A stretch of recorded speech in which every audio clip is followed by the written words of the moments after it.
Hi all, this is Anjali and welcome to my channel. So this is day 87 of our 100-day Python coding challenge.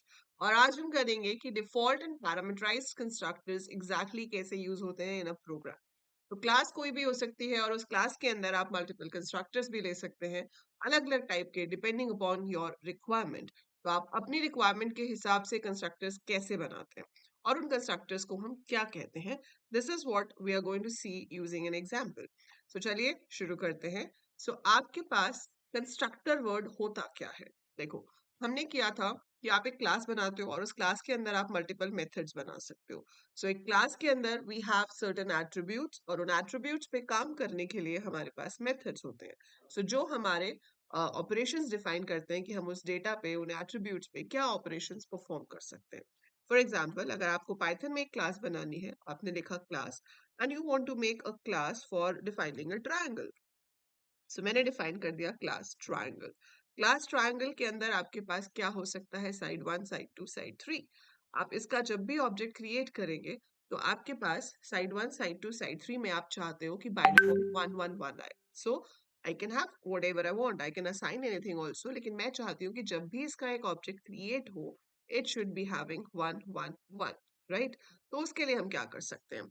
So constructor एक ऐसा method या ऐसा function होता है जिसको call नहीं करना पड़ता। मतलब जैसे अगर आप नॉर्मली कोई फंक्शन बना रहे हो, जैसे आपने यहाँ पर कोई फंक्शन बनाया डेफ शो, और उसके अंदर आपने ले लिया यहाँ पर सेल्फ के साथ प्रिंट करवा दिया मैंने कि side 1 is, and then you write self dot s1. Similar way, I want to print the other two sides. आप उसमें ट्रायंगल का एरिया निकाल रहे हो सकते हो, आप ये चेक कर सकते हो कि ट्रायंगल इक्विलेटरल है, आइसोसेलेस है, स्केलिन है। So we can perform various operations. और वो जो भी ऑपरेशंस आप करना चाहो, आपको इस मेथड को कॉल करना पड़ता है। जब तक आप डॉट लगा के कॉल ना करो, तब तक वो मेथड काम नहीं करता। जैसे मैंने यहाँ पर t1 is equal to triangle करके एक ऑब्जेक्ट बना लिया, ठीक है? And now I right t1 dot show. अगर आप ये t1 डॉट शो नहीं लिखते, ठीक है, मान लो ये मैंने नहीं लिखा, अभी मैंने सिर्फ इसको इतना सेव किया और इसका नाम दे दिया tri, and now I executed, तो मेरे पास कुछ भी आउटपुट नहीं आएगा क्योंकि मैंने प्रिंट कुछ कराया ही नहीं। जो प्रिंट कराया है वो शो के अंदर करवाया है और शो को तो मैंने कॉल किया ही नहीं। सो जब तक हम उस फंक्शन को कॉल नहीं करेंगे वो काम नहीं करेगा, ठीक है? तो आपने अब उसको कॉल किया, अब आपने रन किया, अभी वो क्या कह रहा है? ऑब्जेक्ट हैज नो एट्रीब्यूट, क्योंकि हमने ये एट्रीब्यूट्स अभी क्रिएट ही नहीं किए। तो ये ऑब्जेक्ट्स आपके जो इसके एट्रीब्यूट्स हैं वो आप क्रिएट किस में कर सकते हो? कंस्ट्रक्टर में। कंस्ट्रक्टर एक ऐसा फंक्शन है जो जैसे ही हम ऑब्जेक्ट क्रिएट करते हैं अपने आप कॉल हो जाता है। पर कंस्ट्रक्टर का नाम आप अपनी चॉइस से नहीं दे सकते। You can not give any name to the constructor. काफी लैंग्वेजेस जैसे कि सी प्लस प्लस और जावा में ये रूल होता है कि जो क्लास का नाम हो वही कंस्ट्रक्टर वाले फंक्शन का नाम भी होता है। बट पाइथन में ऐसा नहीं है। पाइथन में कंस्ट्रक्टर का जो नाम है वो फिक्स्ड है, इनिट होना चाहिए। सो आप 2 बार अंडरस्कोर लिखेंगे, इनिट स्मॉल लेटर्स में लिखेंगे, और उसके बाद फिर से 2 बार अंडरस्कोर लिखेंगे। सो जिस मेथड का नाम ये होगा वो आपका कंस्ट्रक्टर माना जाता है। Self refers to the current object. Self is also a keyword which refers to the current object.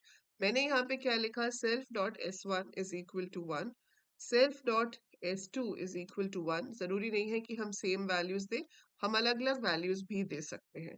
तो जितने भी वेरिएबल्स को आप यहाँ इनिशियलाइज करते हो वो आपके क्लास के एट्रीब्यूट्स बन जाते हैं। तो आपने s1 s2 s3 लिया, so they become the attributes of the class. So ये आपके क्लास के एट्रीब्यूट्स बन गए। और अब आप इन एट्रीब्यूट्स को प्रिंट भी करा सकते हो, और अगर आप इनपुट कराना चाहो तो इनपुट भी करा सकते हो। सो मैंने इसको सेव किया और मैंने इसको रन किया। सो अब आप देखोगे side 1 is 1, side 2 is 1, side 3 is 1। So that is the role of constructor. That is to initialize the object as well as create the attributes of the class. So यहाँ पर आपके क्लास के attributes भी create हुए और हमने उसमें कुछ value भी put की। आप जितने मर्जी objects यहाँ पे create कर लो, सब में इनिशियल वैल्यू सेम आएगी क्योंकि सबके लिए सेम कंस्ट्रक्टर जो है वो काम कर रहा है। सो यहाँ पर अगर आप लिख देते हैं t2 dot show, so now it will be showing the same thing twice, once for the first triangle then for the second triangle. But मैं ये नहीं चाहती सेम ही क्यों आए, मैं चाहती हूँ कि ऐसा ना हो, रादर ऐसा हो कि मैं बताऊं कि साइड 1 साइड 2 साइड 3 क्या है, और उन वैल्यूज के अकॉर्डिंगली मेरे जो ऑब्जेक्ट्स हैं वो इनिशियलाइज हो। तो उसमें हम क्या कर सकते हैं, हम यहाँ पर वैल्यूज को रिसीव कर सकते हैं। मान लो मैंने रिसीव कर लिया एक्स वाई जेड, आप यहाँ पे S1 S2 S3 भी लिख सकते हो, तो सेम नेम भी लिख सकते हैं, कोई प्रॉब्लम नहीं आएगी। यहाँ पर मैं चाहती हूँ कि जो पहली वैल्यू आई है x वो साइड 1 में चली जाए, जो दूसरा पैरामीटर y में रिसीव हुआ है वो साइड 2 में चला जाए, और जो तीसरा z में रिसीव हुआ है वो साइड 3 में चला जाए। So I have assigned the values जो मैंने यहाँ पर एज अ पैरामीटर रिसीव करी है। अब ये रिसीव कहाँ से की जाएंगी, ये रिसीव की जाएंगी यहाँ से, जहां पर आप ऑब्जेक्ट क्रिएट कर रहे हो। अभी तो एरर आ जाएगा क्योंकि आप ऊपर रिसीव कर रहे हो लेकिन नीचे से तो पास किया नहीं, so it will give you error in this case. पर हमें एरर नहीं चाहिए, हम वो वैल्यूज पास करना चाहते हैं, तो मैंने यहाँ पर वैल्यूज को पास किया। सिमिलर वे मैंने यहाँ पर भी वैल्यूज को पास किया। अब क्या होगा, जब वो T1 के लिए कंस्ट्रक्टर क्रिएट करेगा तो 7 जाएगा x में, 12 जाएगा y में, 9 जाएगा z में, और वो रिस्पेक्टिव वैल्यूज इधर आपकी कॉपी हो जाएगी। तो 7 चला गया S1 में, 12 चला गया S2 में, 9 जो है वो चला गया S3 में। सिमिलर वे, सॉरी हाँ सिमिलर वे, जब आप सेकेंड टाइम कॉल करोगे तो x में 3 जाएगा, y में 8 जाएगा, 10 जो है वो z में चला जाएगा, and then it will be copied. इसमें देखो हम पैरामीटर पास कर रहे हैं, है ना। जब हम पैरामीटर पास कर रहे होते हैं then it is called parameterized constructor. और जब आप खाली ब्रैकेट्स देते हो, जब आप पैरामीटर्स पास नहीं कर रहे हो, जहां पर एज अ प्रोग्रामर मैं अपनी मर्जी से कोई भी वैल्यू इनिशियलाइज कर सकती हूँ, then it is called default constructor.